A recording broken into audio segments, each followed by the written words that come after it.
in the media conference with Lal Goel, which is brought to you by V4 News, Global TV, V4 Stream, Malnadu TV, News Gaon Se, Samvad Sarokar News, Organ Donation India Foundation and Gyan.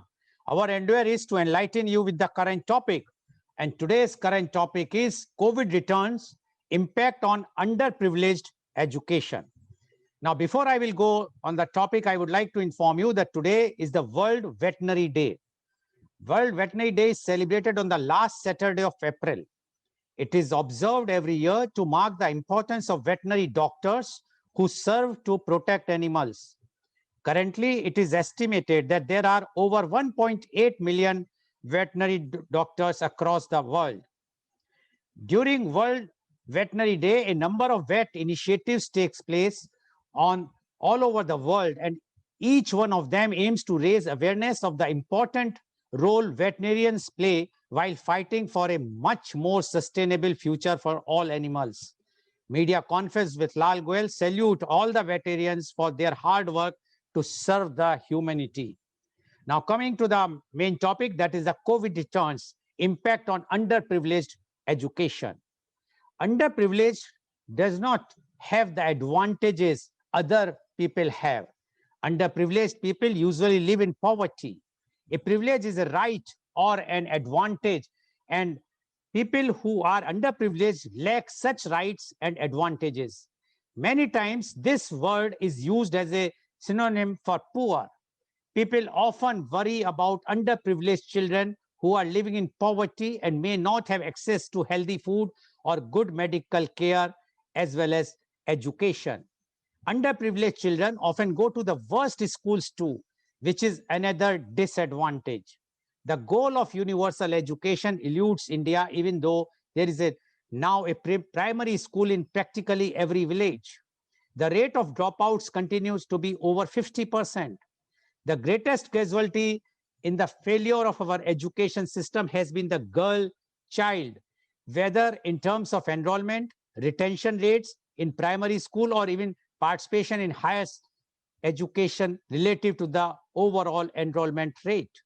When it comes to effective education of children from the backward, rural, or tribal areas, special efforts within the present system have been invariably geared towards the residential school pattern. State governments have set up a large number of tribal hostels and ashrams schools for tribal children in Madhya Pradesh and Andhra Pradesh. Navodaya Vidyalayas set up in almost every rural district in the country constitute the latest government venture in this field. Now, non-government organizations, NGOs, have set up high-quality, renowned residential schools for tribal and backward rural areas such as the Ramakrishna Mission in along Arunachal Pradesh and Deoghar, Bihar. The well-known girls boarding school set up by the Sarda Mission for tribal girls of Tirap district, Arunachal Pradesh, 18 Vivekanand Kendras also in Arunachal Pradesh, Christian missionary schools in the tribal belt of Chota Nagpur and Vanasthali Vidyapith, Rajasthan. The Christian missionaries have done human service in educating tribal girls in northeastern states. Vanasthali girls are today doing well in many spheres in that region. The ground reality of the average elementary school in rural, tribal, and backward areas is grim. A close look at a case study of a tribal district in Andhra Pradesh can help to us understand the problem. The state of education in Adilabad district of Andhra Pradesh, 30 years after independence, offers a unique message. The state government has made commendable efforts to educate Gonds by setting up ashrams, boarding schools. Investment has also been very high. In 1979, Purer Hemendorf, who has written the book Tribes of India, did a survey of all the tribal areas in Andhra Pradesh. He found 399 ashrams schools with 26,746 students, about 2,000 primary and upper primary schools, about 40,000 students, 75 high schools, about 3,630 students, and 6 junior schools with 305 students. The annual budget in 1978-79 was rupees 5 crore 63 lakhs 40,000. Yet 36 years later, only 5 Gonds and 2 Pradhans had obtained university degrees. In the village Marlavai, after being 34 years in operation, this system has produced only 11 literate adults among the villagers. Only few children made progress beyond the 5th standard. Due to the inability to cope with exams, most of the students have failed to get admissions to colleges. Even for training in mechanical skills, this program was a failure. Though through job reservations for tribal exist, the qualified human power is limited or is unavailable. In 1977, altogether 6 tribals were enrolled in the District Industrial Training Institute ITI through Singaram collieries operated through and regular imported labor for skilled job from other districts. While in 1977, there were 17 vacancies for ITI certificate holders in the employment exchange, there were only 2 tribal candidates available. What are the reasons for this failure? Hemmendorf suggests that the problem lies in the web of socio-economic backwardness in which these tribes have historically been invested. However, unwilling non-Gondi teachers, uninterested in the people and the social milieu to which they belong, have also largely contributed to the lack of success of tribal schools and high dropout rates among Gondi children. Several schemes have been instituted to ensure that underprivileged children receive a solid educational base, including Samagra Shiksha and strengthening for providing quality education in madrasas, SPQEM. The right to education guarantees free and quality education to all children aged between 6 and 14. And additionally, incentives like midday meal, scholarships, and even reservations in private schools are designed to encourage maximum enrollment of students from underprivileged backgrounds. According to the report of the National Sample Survey Office, NSSO, 32 million Indian children of age up to 13 years have never attended any school, the majority of them belonging to the socially disadvantaged class. This was done in 2014. And when it comes to quality education, there is an extreme shortage of qualified and dedicated teachers. Evidently, nothing extraordinary can be expected from students. Besides, a significant number of government schools have a shortage of quality infrastructure, including fans in classrooms and separate toilets for girls and boys. There is a significant gap between policy and practice, and this can be filled by restructuring the educational system. The key to reforming education for the underprivileged lies in first going back to basics, understanding the term underprivileged and comprehending the socio-economic background of the underprivileged is an absolute necessity. The umbrella term covers multiple categories of people across various spectrums. Each category has different upbringings, views, ambitions, and goals. It is necessary to segregate these various sections and then provide customizable solutions that are both viable and sustainable. Street children were the most vulnerable during the lockdown. If you see the nature of their livelihood, they are dependent on begging, vending, or helping their families with work. Everything has been affected by the COVID situation. It was a challenge to connect with the children as movement was restricted even for the NGOs. The whereabouts of many of these children could not be determined because of a lack of communication.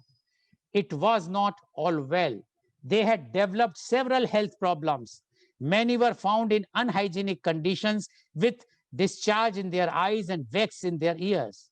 They had eaten half of their usual daily diet. Some children claimed that they were discriminated against during food distribution drives because of their appearance. The immediate impact of the pandemic is the lack of entry of new children in schools.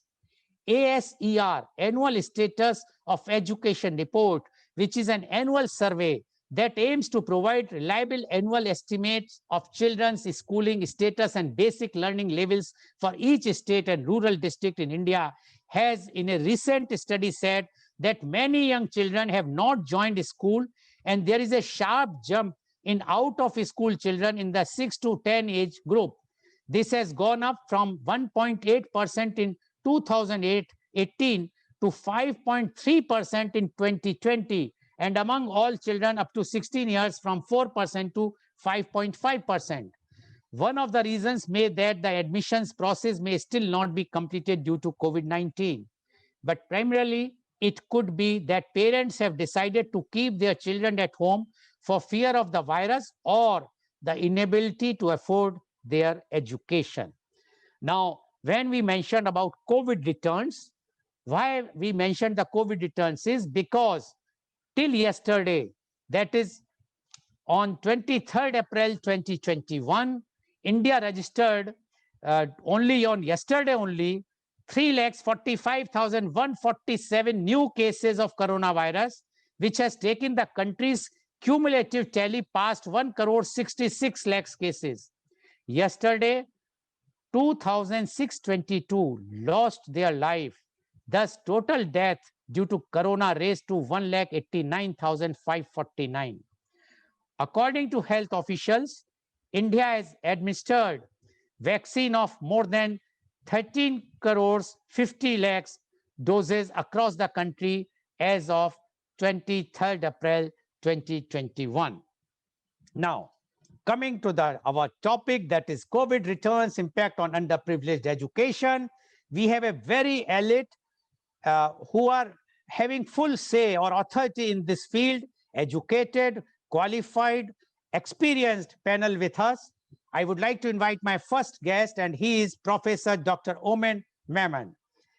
Professor Dr. Oman Memon is MBA, MPhil, PhD, is the founder, is the former Dean, Naipanya School of Management. He is the CEO of Allen and Harbour Kottayam. He has done his PhD in management from Utrecht University, Amsterdam, Netherlands.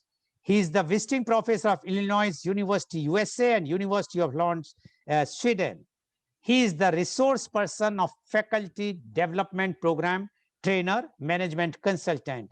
He is having 42 years of experience in corporate and academics, 17 years in academics and 25 years in teaching.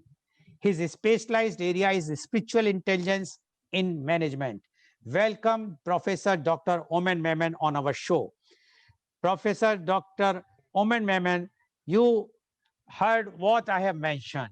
We are talking so many things for many industries, MSMEs, migrants. We are talking about higher education, online education, and whatnot.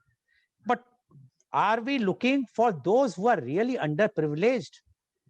Now, that's why we would like to know from you the COVID returns, impact on underprivileged education. Professor Dr. Oman Memon, please. Thank you, Mr. Goel. It's so nice to meet Dr. Pai again after 3 years. I'm meeting him. And all fellow panelists, it's always nice to be with you people. I was a bit confused when the subject is given to me, underprivileged education. When we have, it's a confusion. It's a kind of confusion. Underprivileged, what way we are, what kind of privileges? Privileges to learn, privileges to teach, or privileges to be treated, or privileges to be treated as a human being. So many questions are there in my mind. I think I have to share one of my first thought process that derived out of Mr. Goel's comment or introduction. He said about a qualified teacher. What do you mean by a qualified teacher? A qualified teacher, you mean that it is to be certified by any government organization, UGC, or a university that makes you qualified? I strongly don't believe it is not that. I do have a classical example of a woman who lived during 1957, 60s and all. Her name is Miss Carolina Jacinta de Jesus. She's from Brazil. She's a rag picker. She lived in Sao Paulo, Brazil, picking the rags. She has got a qualification of third standard, studied up to standard 3, married thrice, 3 children. And, she was doing, after all the heavy day's work, she used to teach the children around her who was living in the slum. Who's living in the slum, nothing much. She just taught her the numerical skills, taught her to read what is being, read and calculate the calculation so that they can claim the legitimate money or legitimate rewards for the rags here given to the shopkeepers or to the rag collectors. And she also did one amazing thing she did was that she taught them to dream. These children, she taught them to dream. Dream a very small dream like a clean, whitewashed or a painted room with neat linen and a neat toilet. Not a big dream at all. And she is also a teacher. I think she has written a book, The Dark Child. She has written a book, and it's the same is available. Was available till and at the moment it is out of print. I think it's published in 1960s. 1960s, I think. 1960s it has been published. Anyhow, the subject is not that. Just about a word about the teachers, the qualified teacher. I think the qualification means nothing. Anybody can teach if you have a will in your mind. Anybody can teach. Anybody can share. Anybody can teach the student or a fellow human being to dream in a larger way or in a smaller way. So a teacher needs to be a one who can make anyone to dream about the future life. Now let us come to the pandemic situations. What to say? If you people are sitting at home today, it is because of the situations. So negative situations around us. So negative. Look at the children around you, the teenagers, the infants. The infants who are undergoing class right now. Unfortunately, it is a summer vacation for them. And what was it when there was a class online examination for a first standard student? And why can't you abandon the classes, online classes for such students? Nothing wrong will happen. Nothing will. At least you can save their mental, psychological, or emotional thinking, emotional negativity. At least that is what I felt. That is what I experienced. And look at the teenagers. Look at the university students. How severely affected. How badly it is affected. How many of our students, our population can afford a data? Me and Mr. Paul, the chairman of Global TV, happened to move around this state, Kerala, to conduct faculty development program very recently. Till in April also we had 1 or 2 programs. March we had some programs. Wherever we went, when we interacted with the principals of the organization, the first statement is that, sir, what kind of a flight was it? The government announced online classes. It has been mandatory to conduct online classes, but most of our students are not in a position to buy a laptop or a mobile phone. Even if they have a mobile phone, they do have peanuts to charge their data. And I asked her, how do you manage? A few of them I asked, how did you manage? She said, I'm talking about a principal of a women's college at a coastal belt. She said she was depending upon certain corporates so that they can share the CSR funds. They can share the CSR funds. Depending on the CSR funds, they have enabled the students to buy a laptop or a mobile phone, or they help them to charge their mobile phones. How long we can go like this? How long we can go like this? The pandemic again back in full. I mean, so destructive it is. As I said in the beginning, every day when you come back from your work, you start thinking you have a WhatsApp message saying all the severeness of COVID-19, the pandemic situations. You open the TV to see the news. There again, negative news. A person of my age, a senior citizen of my age, after seeing all these, develop sort of feeling. Yesterday, I'll tell you what happened yesterday. I was having a little bit of throat pain. I was having headache. I was having back pain.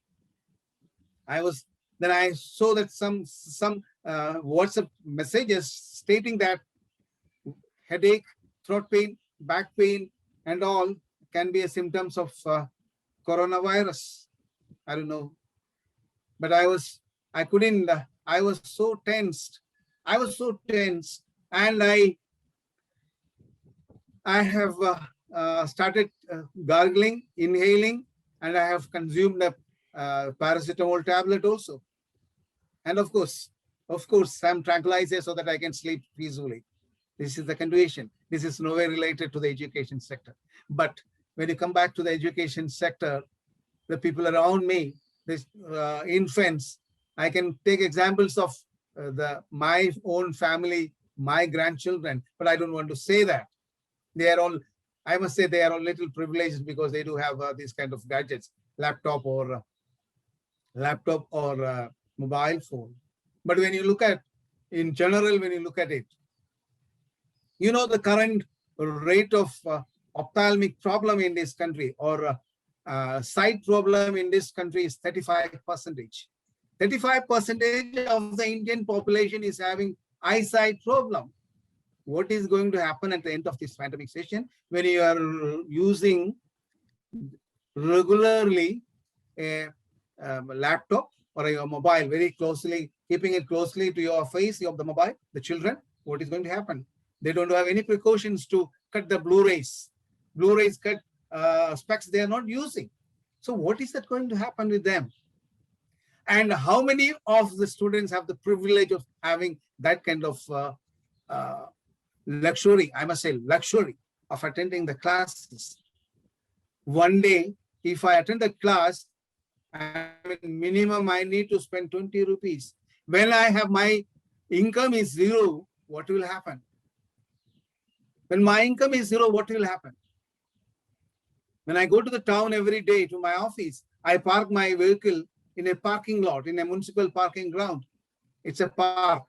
It's a public park where you can park your vehicle also. But as such, it's a parking station as well as a park also. Beautiful place. I have seen so many people sitting without food. Without food, certain people are sitting there. Certain people comes to me, I try to interact with fear because I don't know whether they have, we don't know whether they have, they are infected with corona or not from the street. When I interact with them, they say, there is no job, sir. There is no job. They stretch your hands. How long, how many people you can support like that? It's not, it's a problem. Then my question is privileged to be given to the education system, or to this, or to get rid of this poverty, get rid of the starving people around you. Starvation, maybe somebody must say it's a curse. I feel we have pushed them into such a situation. We have pushed them into such a situation. How long we can go like this? How long, how many people you can help? But again, coming back to the education system, don't you think that we need to change the entire system? We need to change the entire system. Why do you think that your son, your daughter must start their studies learning from this age of third, from the age of 3 in Navratri Puja, and induct her to the learning process? From there, the procedure starts till he or she achieves their PhD or PG or a degree or whatever it is. Do we have to go to that kind of a system? Systemized that you have been told you have to be inducted at the age of 3, 4, 5, or 6. At the age of 6, you have to be in class 1. 15, you have to clear your matriculation. Do you think that we have to go like that? It is not necessary. I think it is high time now. This is the time to change the thinking process. This is the time to change the entire outlook as far as the education is concerned. Why do you have to depend on social responsibility funds of the corporates when a person is made to work? And right from the child labor, forget about the child labor, initial learning. That is what our Carolina did, to calculate, read, and write. Just matriculate and then let them decide what they have to learn. This is now what happened. The parent is deciding what his son or daughter need to study, and big chaos. We could have get rid of this chaos when if we could have set these priorities. If we could have set these priorities, we could have eliminated so much of chaos. We could have taken it in a much lighter way. Now everybody, each parent is in pressure. Each student is in pressure. The CBSE syllabus, CBSE exams, board exams of 12th standard, indefinitely postponed. Nobody knows when it is going to happen. And worry is that what happens with my next higher studies? What happens with my medical admission procedures? What happens? What is going to happen with my engineering admission, or what going to happen with my other academic activities? We have to think. The parents need to think. The father, the mother, all the dreamers need to think whether I should push my son into chaos. So a rethinking is a situation to rethink. Re-engineering the mindset. This is the situation to re-engineer the mindset of the parents as well as the students. Work, yearn, and you learn. Keep going ahead. What is exactly you want to learn? It is not just because of my father want me to be a doctor, go and I join for MBBS. And he becomes, rather than a savior, he becomes a butcher, because he don't want to do that. His father or mother, as a prestigious, being a doctor is a prestigious situation, so he made it like that. I want to be a good artist, but father said you don't get the parents said you'll not be accepted by the society, so you be a doctor. So I become a doctor, or rather a butcher. Sorry to use this word. With all my humble salute to all the health workers, I say this is what's happening now. I think the Kerala government has announced all the house surgeons are appointed as assistant resident doctors in any hospital they want, in government as well as private sector. All assistant resident doctors to support the health workers. Now, it's to around 2,800 such doctors will be deployed in various health centers. So one way it is good, one way. But again, when you look as such, there is the underprivileged who are roaming around the street. What is going to happen with them? They will be taught to stretch their hands for the food. Don't you think that we have to address that first, rather than addressing the education system? and learn them, teach them to dream better, and teach them what is their strong point, and they can apply their imagination, their creativity, and their strength out there. I think my time limit is over. I'm closing with thanks to Mr. Goel and for the patient listening to all my viewers. Thank you and have a nice day. Stay safe. Thank you very much, Dr. Oman Memon, for giving your views. And he says re-engineering the mindset. And he made one point in starting. He says, why qualified teacher? I just want to inform or tell that recently it appeared in the media that a gardener in a hospital was giving the vaccination to the public at large. So if we will say that everyone can be qualified, it can be as entitled to become a doctor. That's why I always say there should be a qualified, because there are many teachers, very sorry to say, those who are working for everything except teaching. So I mean to say, without giving any hard things or thinking for anybody, qualified means who is really qualified, who knows what to teach, how to teach, and whose intent to teach. Not that he's only having a qualification to teach.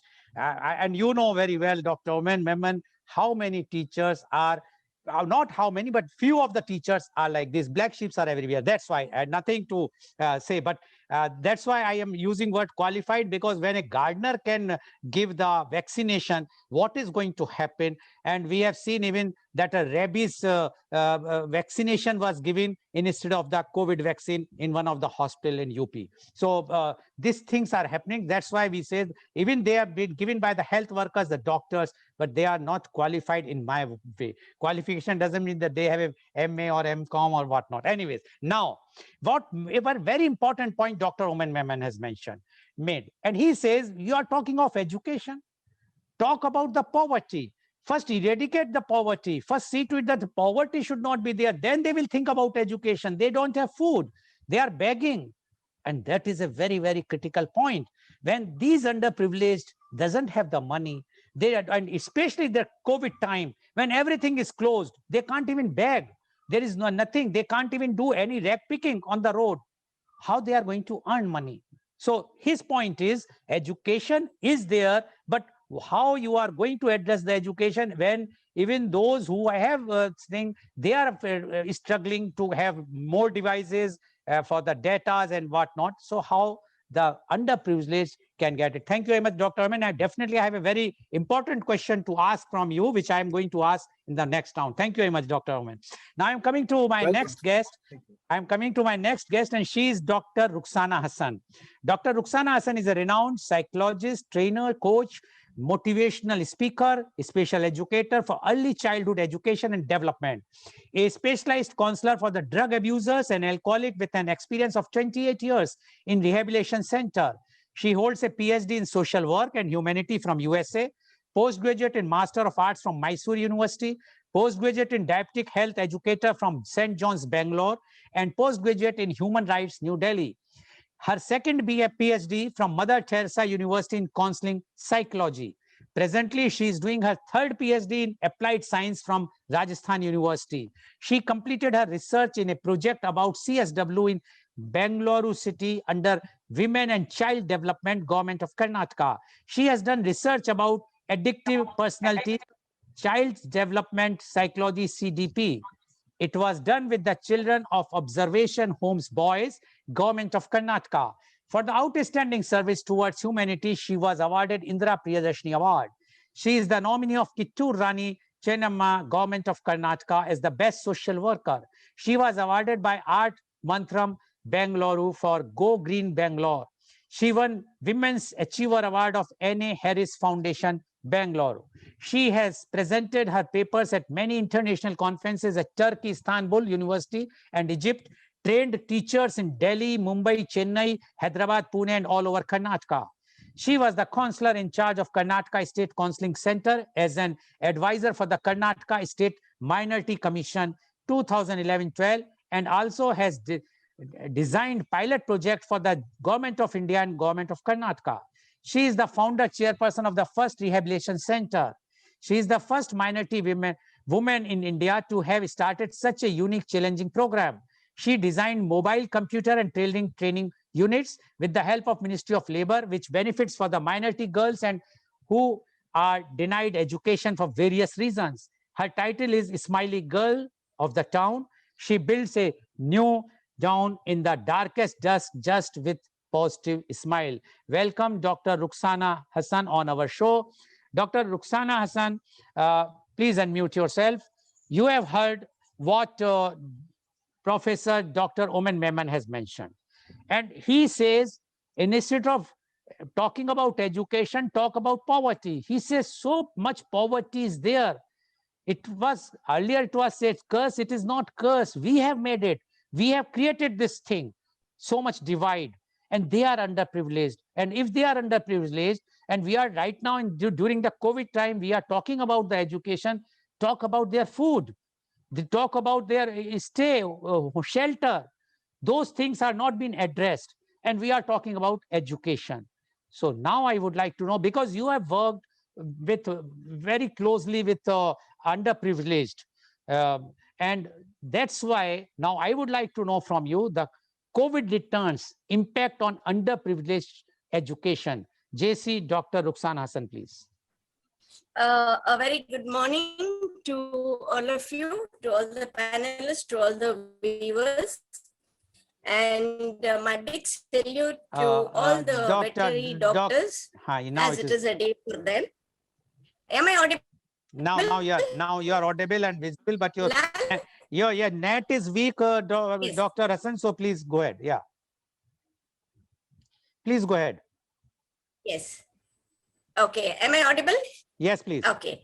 A very good morning and a very big salute to all the doctors. I heard Professor Dr. Oman speaking about it, and literally we have faced these challenges in my own native.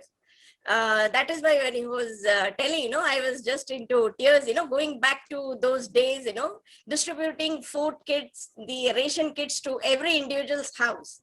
So we made it a point that in our village, nobody went on starving. So we had gathered something like that, to distribute the kits. Okay, keeping that side apart, let me straight away come to the underprivileged students. Underprivileged students, underprivileged in what? Denying the education, or denying the system, or denying the new technology. Okay, whatever Mr. Aman said, we have to eradicate the poverty.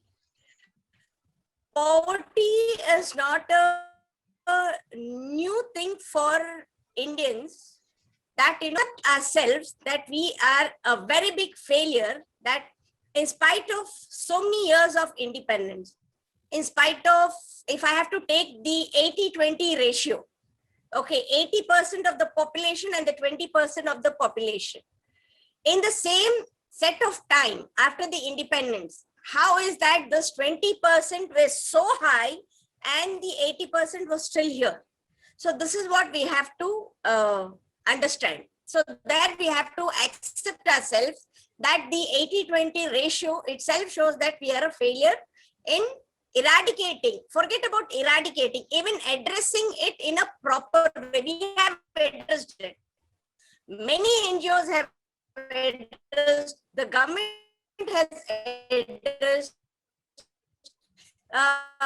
It's not a blame game. We don't have to blame anybody. I always say, I am responsible for whatever is the situation.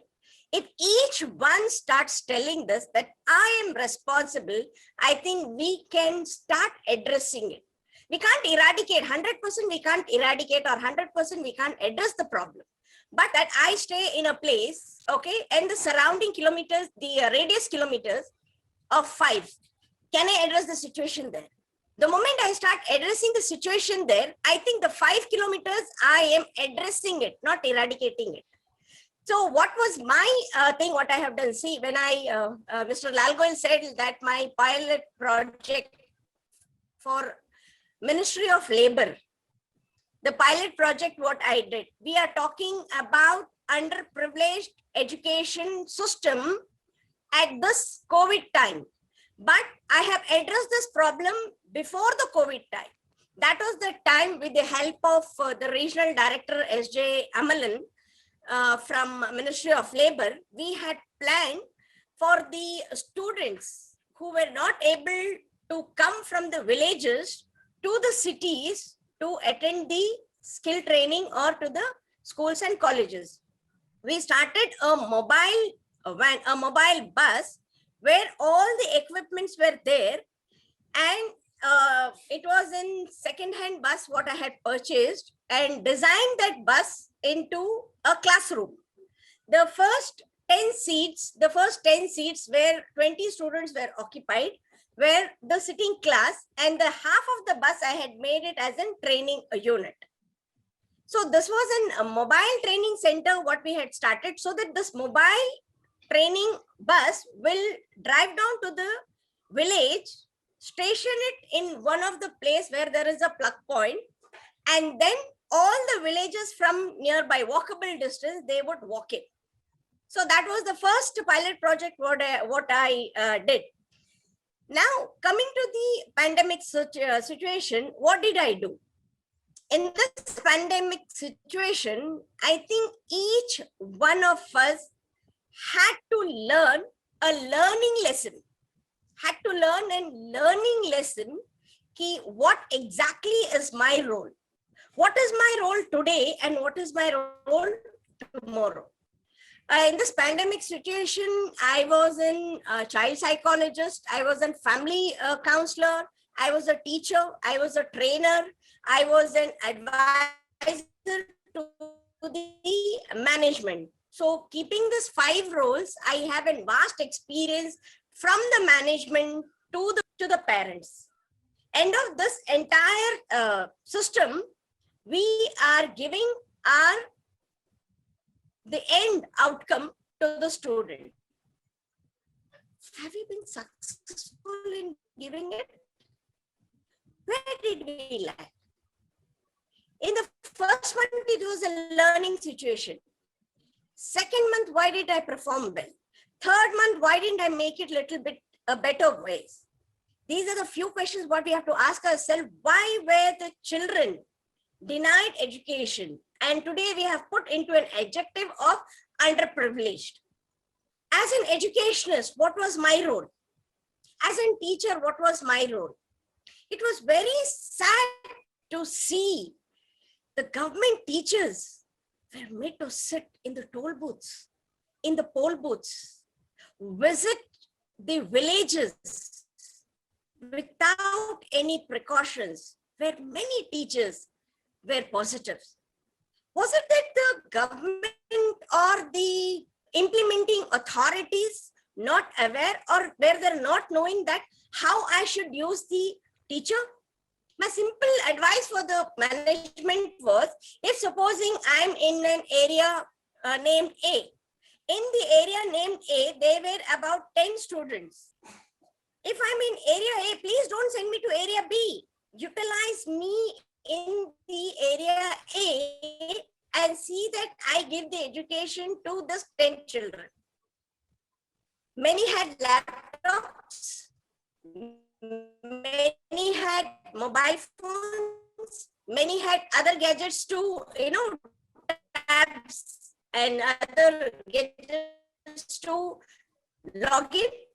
But was the internet on?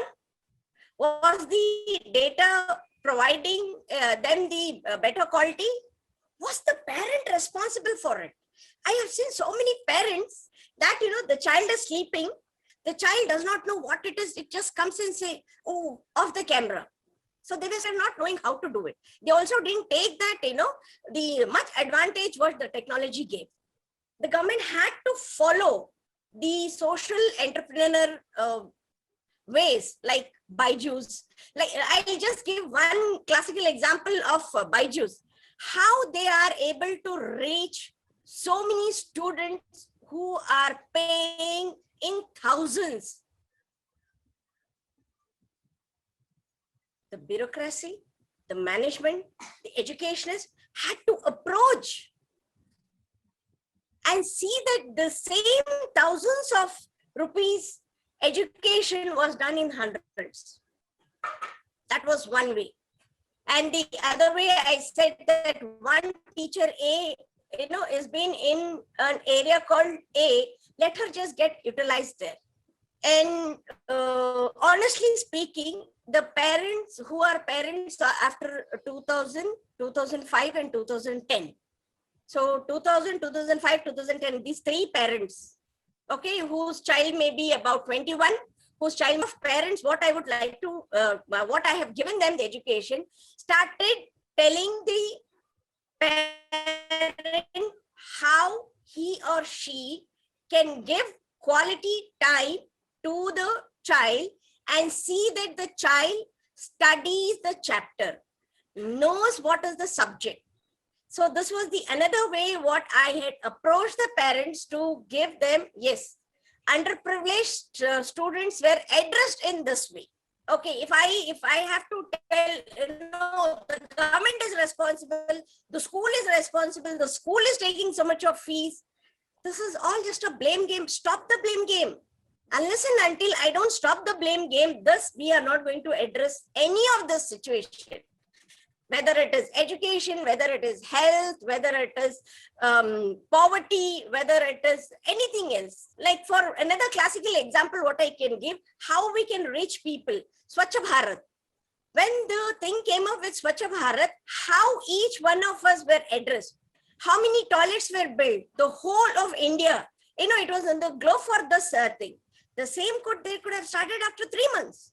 When we hear that, Prime Minister, Honorable Prime Minister Modi is going to come with a message, each one of us were in front of the TV to see what message he gives. So reaching people today is not a problem at all.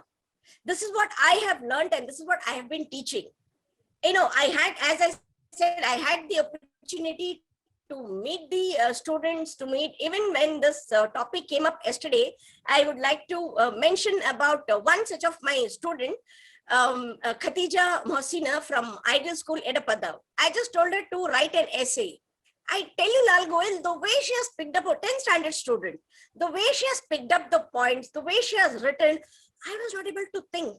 When I read the whole thing, I said, yes, I have to go with something like this, what are the better measures what we can take to have these education. You ask the students are your best teachers. But what is happening to us that, the system, the situation, the environment, and the news channels, the viral messages, everything is clubbed together and confusing it. What is true and what is not true? Should I take the vaccination or shouldn't I take the vaccination? Is this news true or this news true? Are really 3.5 lakhs people getting infected every day? Or is it a false number? Each one of us are in a confused state. And today, again, without any preparation, without anything, having an experience of 30 months, again, we just had a lockdown. First they said there is no lockdown. Then again they said there is lockdown. Then again they said 50% lockdown, 50% lockdown. What is it? How will we get the accurate information? Why when the adequate measures never taken in all this period of time? We are talking about so many things. It's not only about education. Fail to deliver to the underprivileged students, especially to the students who are from the government schools. Private schools, I'll just finish it in 1 minute. Private school, they went with a behavior like, if you don't pay the fees, your child will not be allowed for even online classes.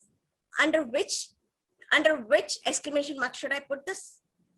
How can a school be so cruel to deny the education because the child's parent was not Dr. Hassan, sorry, your voice is not clear now. Anyways, you have made your points.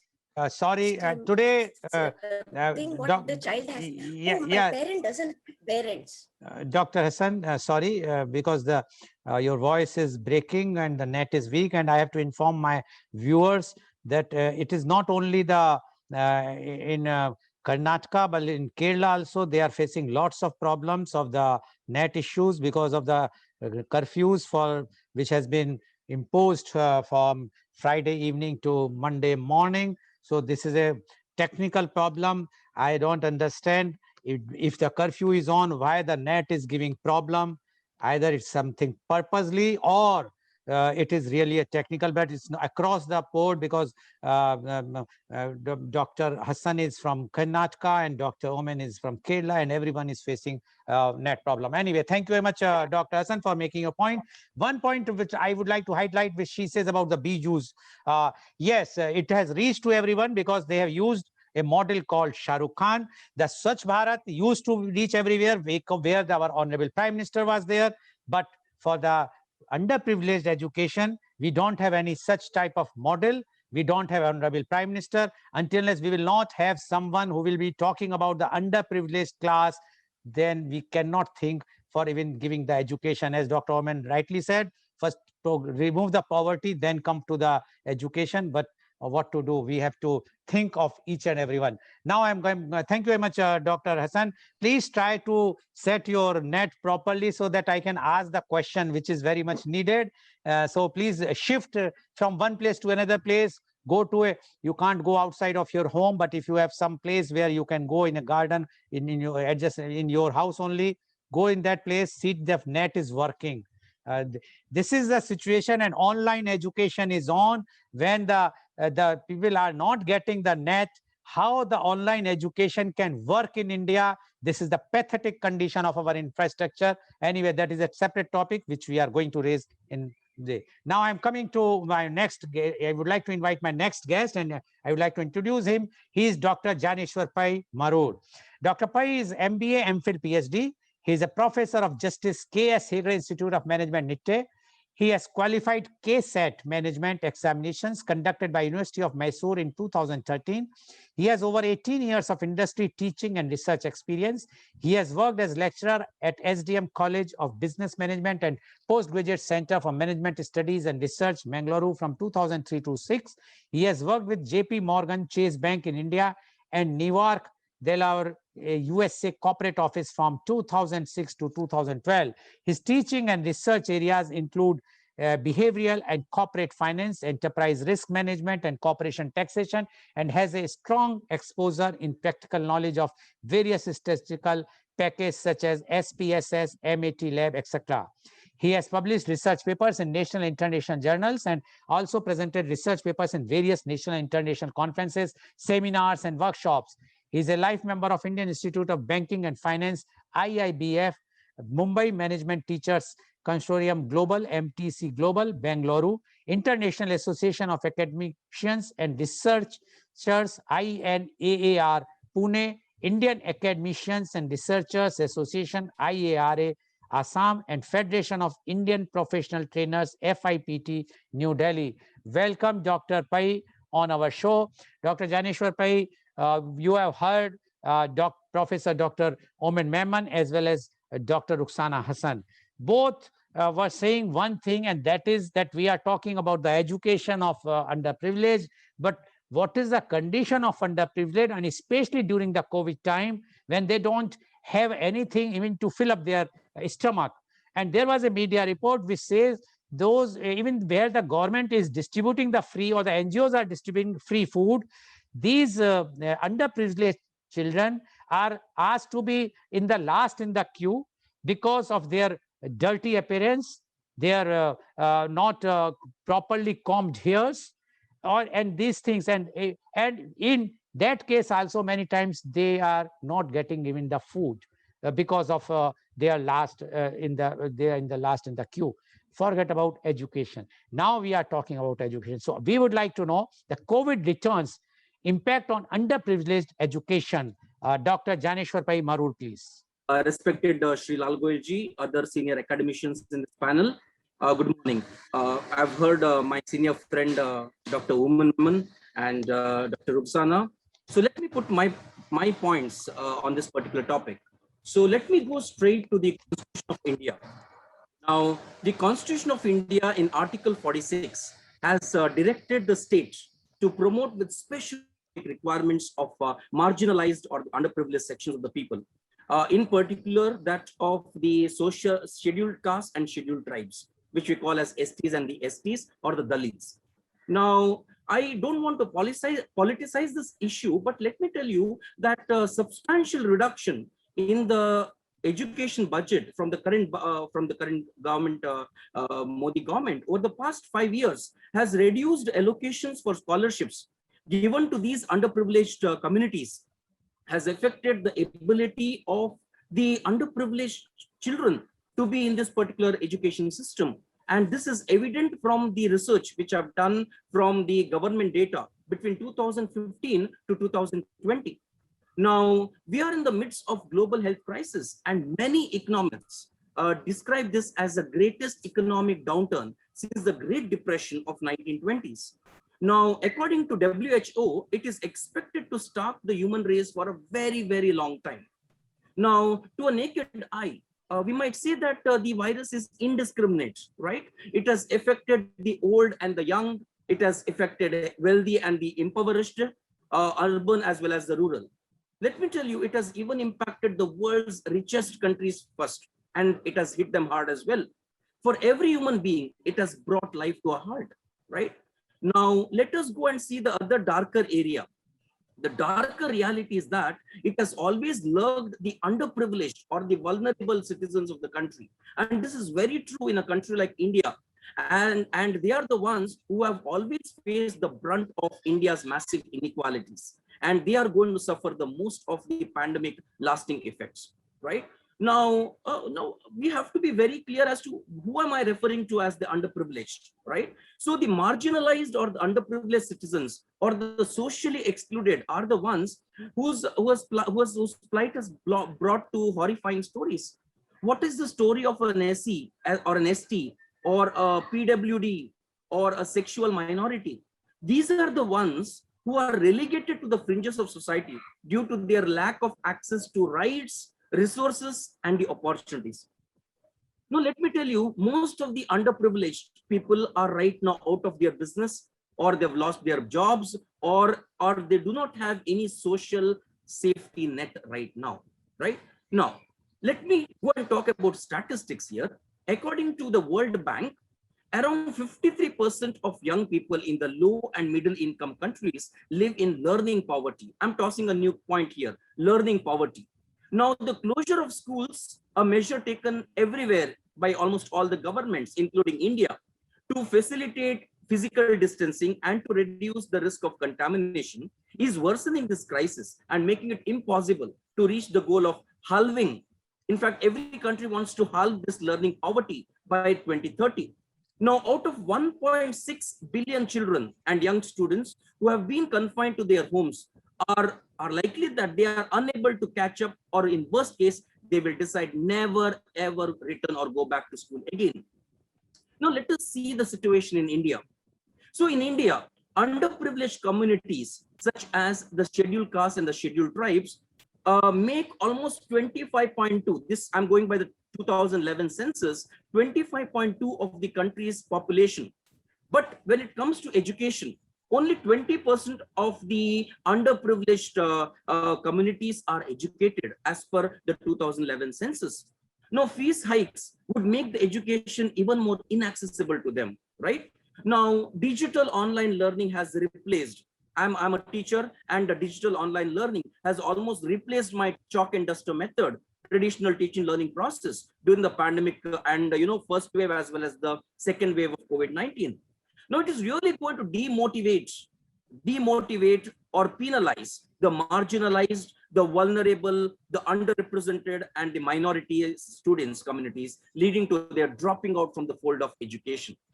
Now, let us all accept with the regret, I would say, the current education system. This has failed to address the needs of children who are vulnerable to marginalization and exclusion. I've nothing against the national education policy, but let us all accept that the people who are marginalized are completely getting excluded. And adding to the fuel to the fire is the online teaching learning. This has affected the interest of these children, leading their further exclusion and injustice. Now, let me talk about some data regarding the scholarships. In Jan 2020, that is last year, just prior to pandemic, the CBSE increased the board exam fees for class 10 and class 12 for the general category from 750 rupees to 1,500 rupees. That means how much increase? 100% increase. What happened to the SC and the STs and the underprivileged? The fees which was capped at just rupees 50 was increased to 1,200. If you look in terms of percentage, it is 2,300% hike. Can an underprivileged person bear this particular cost? Now, institutions of higher education, I am part of the higher education, such as the IITs or Indian Institute of Mass Communication, AIMS, I would say All India Institute of Medical Sciences, central universities such as Jawaharlal Nehru, everybody has raised their fees. Now, if you really closely observe between 2015 to 2020, you will see that the share of education expenditure in the total education, in the total union budget has drastically fell from 4% to less than 3.5%. Now, the dearth of funds are reflected both in the amounts allocated for scholarships as well as the decline in the number of beneficiaries across scholarships. I would like to raise a point from the 12th five-year plan. Now, the 12th five-year plan has said that pre-metric scholarship for the SCs and the STs be extended to class 1 to class 8. But let me tell you, the sad plight is no budget was allotted to the scheme, and the scheme was never upgraded. Right? The pre-scholarship, the pre-metric scholarships that were provided to the children whose parents' occupations was more of cleaning and whose parents were into were close to the health hazards. But here government did not utilize the funds at all allocated because states did not submit. A mere miss from a part of a state has completely messed this particular scheme. The states did not submit the proposals on time, and as per the Parliamentary Standing Committee on Social Justice and Empowerment, as a result, the number of beneficiaries fell down drastically. Now, there are good things as well as bad things to what I'm saying right now. If you look into the gross enrollment ratios, right, for the underprivileged, SCs and the STs, at the elementary level, it is right now, I just checked statistics yesterday, it is 95%. The all India average, the GER is 93.55. That means we are in a good situation. But if you look into the higher education, this has fallen to 17.2% when it comes to higher education compared to overall national GER, gross enrollment ratio of 26.3%. We are short of 10%. This is according to the All India Survey of Higher Education. That means for every 100, 57 SCs and 57 people are just dropping out from the purview of higher education system. Now, these school closures carry huge, I would say not huge, humongous social and economic impact for the people across communities. The impact and the intricacies are very, very severe for the most vulnerable and the marginalized boys and the girls and their families, right? The resulting disruptions due to COVID is not only exacerbating already existing disparities within education system, but also other aspects of their lives. Now, these would include, I have just 4 points to make. First one is their interrupted learning. Now, let us all understand schools provide essential learning, and when the schools are shut, the youths are completely deprived of their intellectual growth and development. In short, I would say for an underprivileged child or a ward, school shut is equal to learning stops. This is the formula. Coming to the second point is the poor nutrition. See, I was doing a survey of, we have owned 5 government schools in Nitte Gram Panchayat. And let me tell you from my study, when we did a survey in the schools and we asked the children as to why you're coming to school, though I expected education to be the priority, most of the kids said that they get one-time food in the school. That means they get free meals, milk, and the egg in the school, and at least this will take care of their healthy nutrition. So schools closed means malnutrition for an underprivileged child or a ward. The next one is parents unprepared for distance and homeschooling. When schools close, parents are often asked to facilitate the learning at home, and they can struggle, in fact, in this particular task. Why? This is especially true for underprivileged parents, because two things: they are either having no access to education, or they didn't have education access during their times, or even if they had less education, the resource crunch is going to be a matter of concerns. The last point which I would like to tell is the gaps in the children. In the absence of alternate options, the daily wage earners or the coolie parents often leave their child alone. And when the school close, leave their child or children alone when the school close, and this could lead to very risky behaviors in terms of child's access to drugs. It could be rape or sexual assaults and substance abuse. So these are my important observations about COVID returns and impact on underprivileged children education system. Thank you so much, sir. Thank you very much, Dr. Pai, for giving very elaborate narration about the underprivileged education impact of the COVID returns. And one important point I just want to highlight, because the paucity of the time, is he says that there is as per the Article 46 of the Constitution of India, it's written there that the states must give and promote, give the benefits to the underprivileged and especially the scheduled caste and scheduled tribe. And he says in the last 5 or 7 years, the benefits have been reduced drastically. He says even the fees have increased, even for the underprivileged. So it is not only it says from all the angles, we are marginalized, rather we are stopping the education of the underprivileged. And the COVID, no school, no education, according to Dr. Pai. Thank you very much, Dr. Pai, for giving such an elaborate thing. And fortunately, your net was working, so at least it was very, very clear what you have spoken. Now, I would like to invite and introduce my next guest, and she is Miss Kanchan Kishore. Ms. Kishore is a consultant in education and financial services and involved in setting up of new educational institutions for various purposes. She is working for various non-profit organizations in setting up educational services and also raising funds for projects where underprivileged are served. She is also engaged in conducting educational, motivational, and corporate training sessions for various organizations and institutions across SAARC countries. Welcome, Ms. Kanchan Kishore, on our show. Ms. Kanchan Kishore, you have heard the earlier panelists, Professor Dr. Omen Memon, Dr. Ruksana Hassan, as well as Dr. Janeshwar Pai Marur. They have explained everything about the underprivileged children as well as underprivileged children's education. Now, we would like to know from you the COVID returns impact on underprivileged education. Ms. Kanchan Kishore, please. Thank you, Dr. Goel, and a very good morning to all the panelists and the viewers who are watching this program. The topic is COVID returns, impact on underprivileged education, and this itself exhibits the priority of our list of things. So when we talk about this pandemic, as Dr. Uman said, that education is not the priority right now. The priority is survival.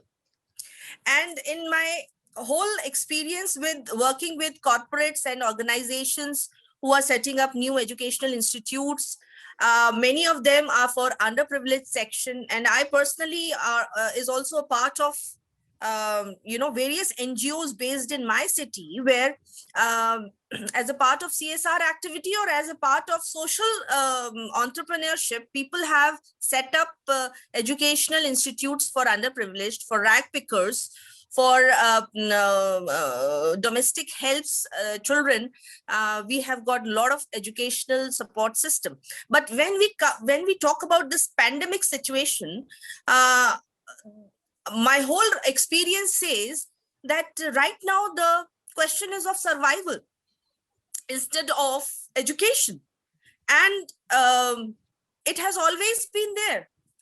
When we are saying the word underprivileged means what? Underprivileged means they do not have access to the basic things which are necessary for human survival in a civilized society.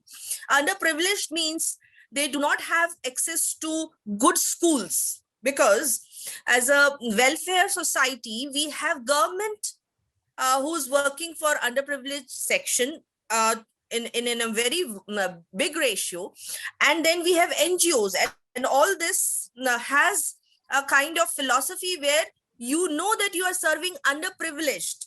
They do not have a claim or a right to the services which you are providing, even if we are talking about health services or educational services or other things which we want to provide to underprivileged.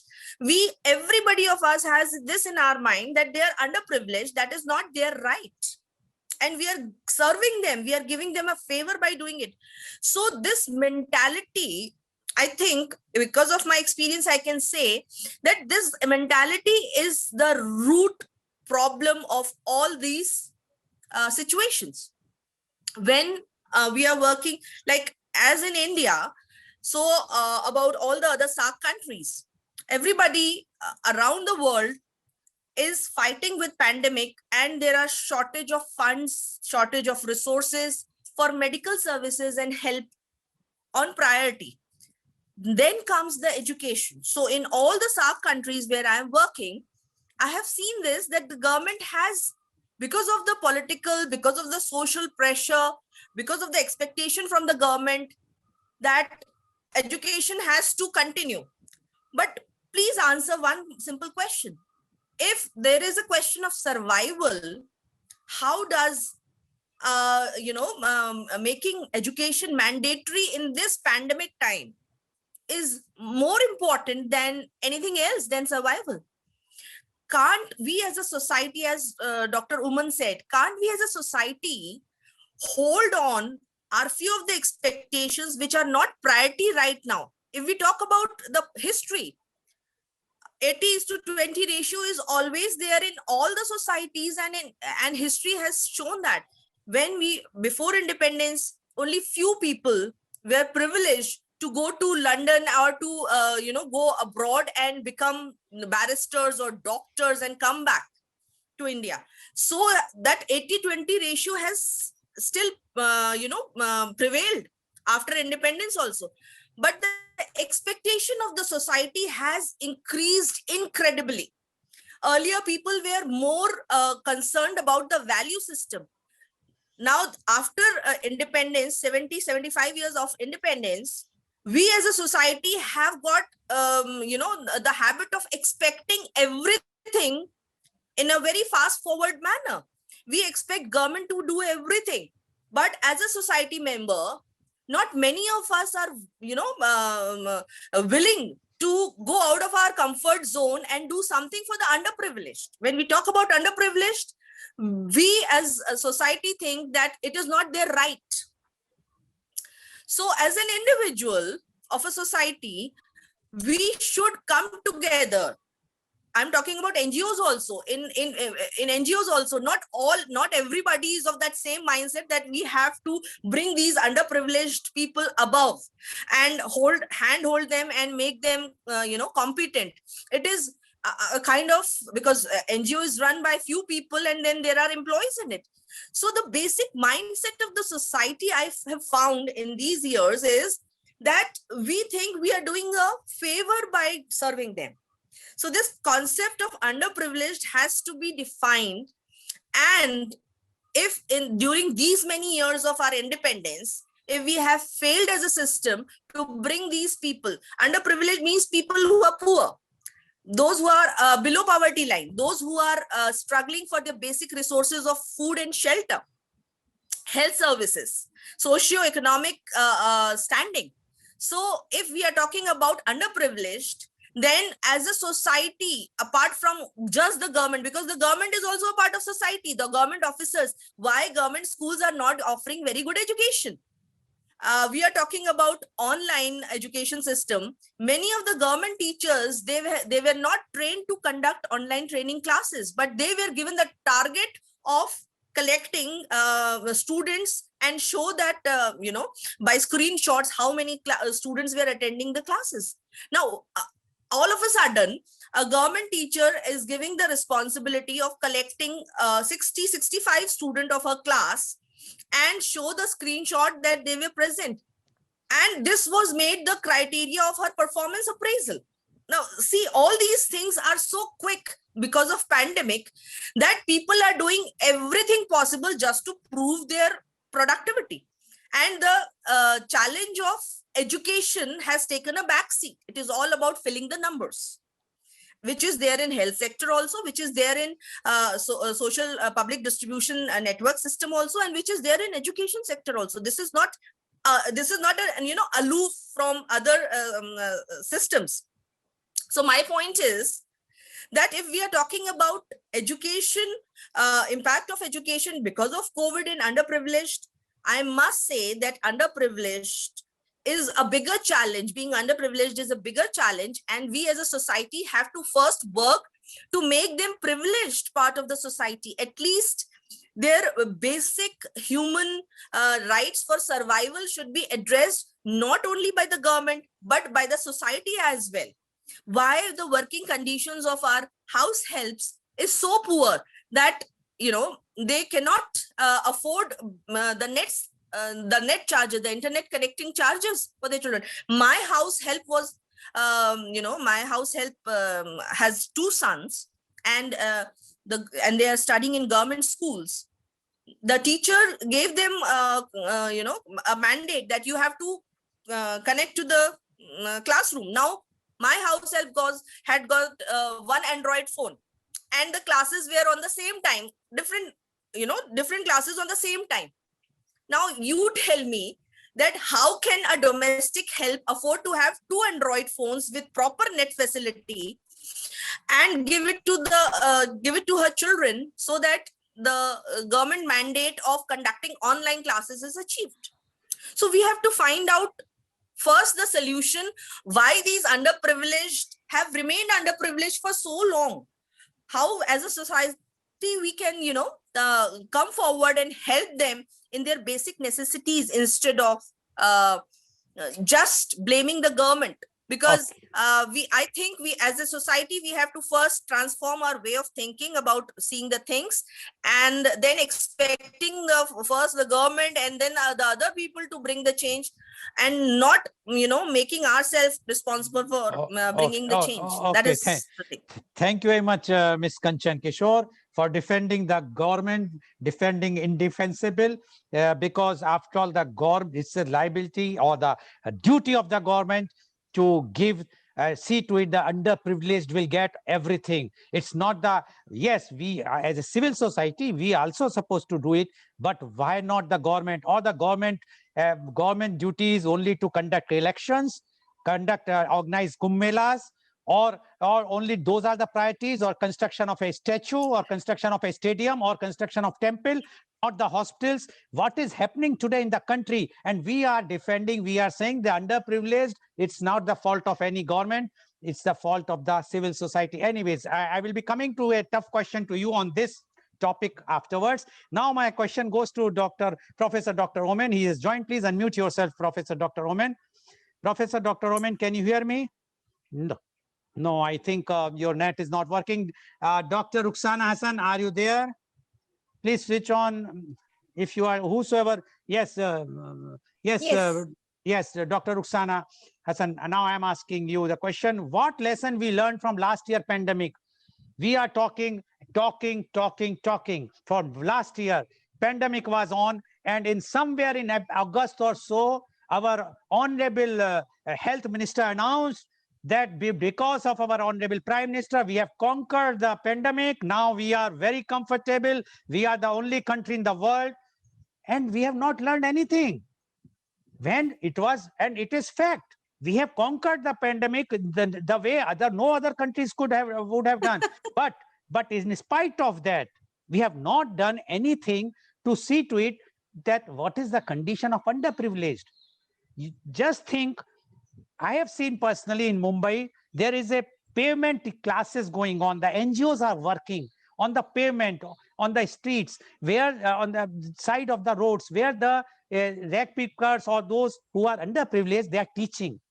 Now, during this pandemic, no earning for those underprivileged, no teaching, and we are saying government can't do because the government is helpless right now.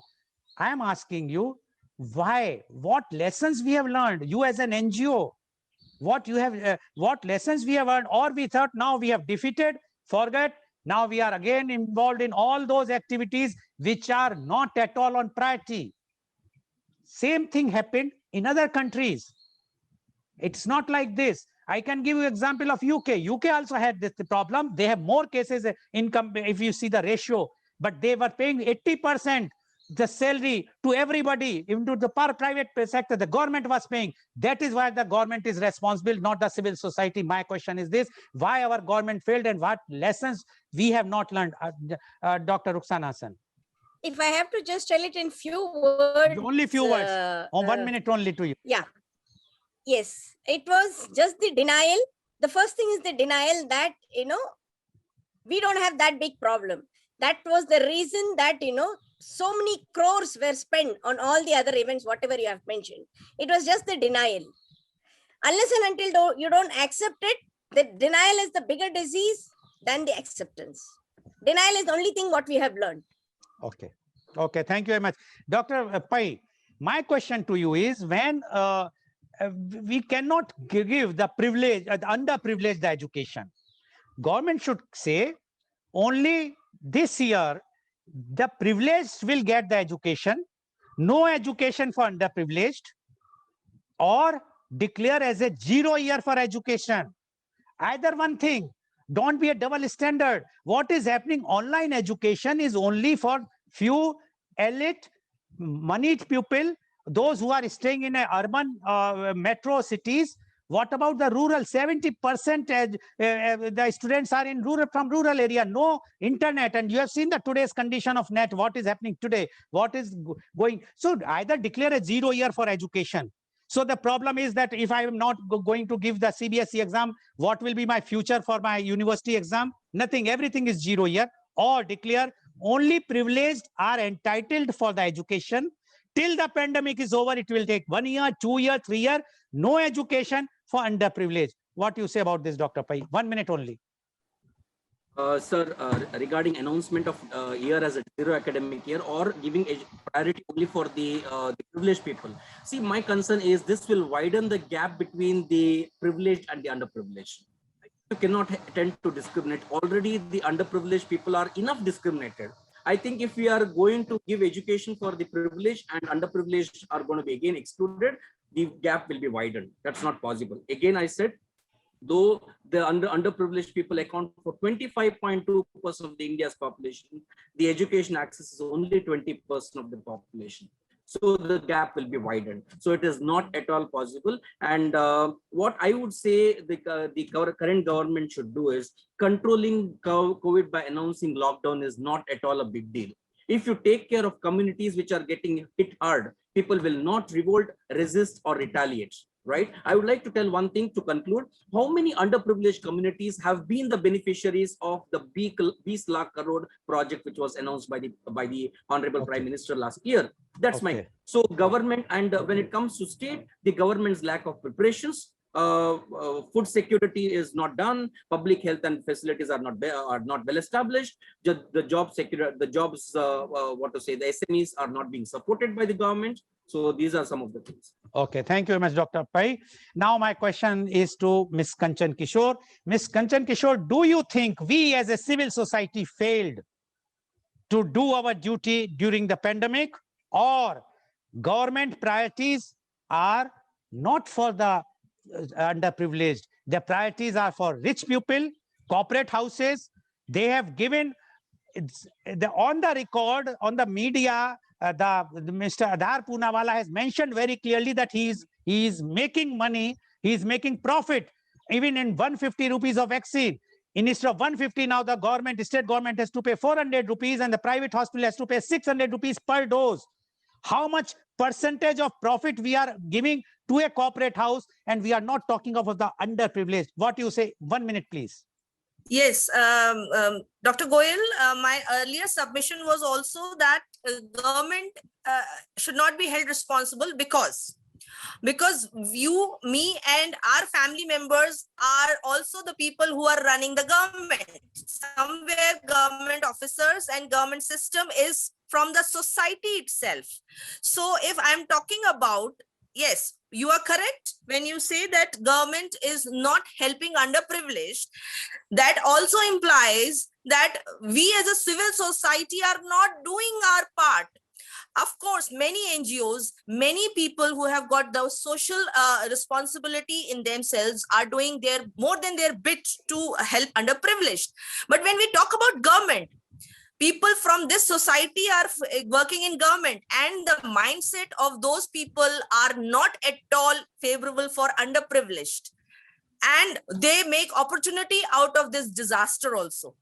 So Okay. this is my submission. Okay, thank you very much. So today you have seen the expert views are very, very clear that why talk about education? Education is the least priority for government as well as for the civil society. We are not interested in education. Right now, the priority is how to get the money to fill our own stomach. That is the priority. And if this is the priority, then why to keep a topic like impact on underprivileged education? Yes, my mistake, I admit. I should have kept the topic at COVID returns impact on underprivileged, not on the education. Because education, everybody says, why education? When the poverty is so much gap is already there. It was there earlier after the 70 years of our independence, irrespective of any of the government. And now it is widening very, very hugely, very increasing like anything. What is going to happen? We all, the civil society people, also think that who is responsible for this. Thank you very much for coming and giving your views. And today's program, which has been live telecasted by V4 News, Global TV, V4 Stream, Malnadu TV, News Gaon se Samvad Sarokar News, as well as it was shown live on Facebook and YouTube. And our endeavor is to bring to you every day new and current topic. And tomorrow's topic is very hot, and that is media conference with Lal Goel at 10:30 a.m. The topic is oxygen, oxygen, oxygen. Yes, you know that shortage of oxygen, the people, patients, the hospitals, everybody is crying for the oxygen. So the topic is oxygen, oxygen, oxygen. And our panelists are Brigadier Dr. Pradeep Srivastav, Medical Superintendent, Integral Medical College, Lucknow, Dr. Kapil Rathi, Medical Director and Consultant, My Health Clinics, Mumbai, Advocate Ramesh Kumar Sharma, Chairman Gyandeep Shiksha Bharati Senior Secondary School, Mathura. So tomorrow, please do join for media conference with Lal Goel at 10:30 a.m. Thank you very much, Professor Dr. Omen Memon. Thank you very much, Dr. Ruksana Hassan. Thank you very much, Dr. Janeshwar Pai Marur, as well as thank you very much, Ms. Kanchan, for joining and giving your very, very elaborate and very, I must say, enlightening views of yours. Thank you very much. And thank you all the viewers for joining us. Thank you very much.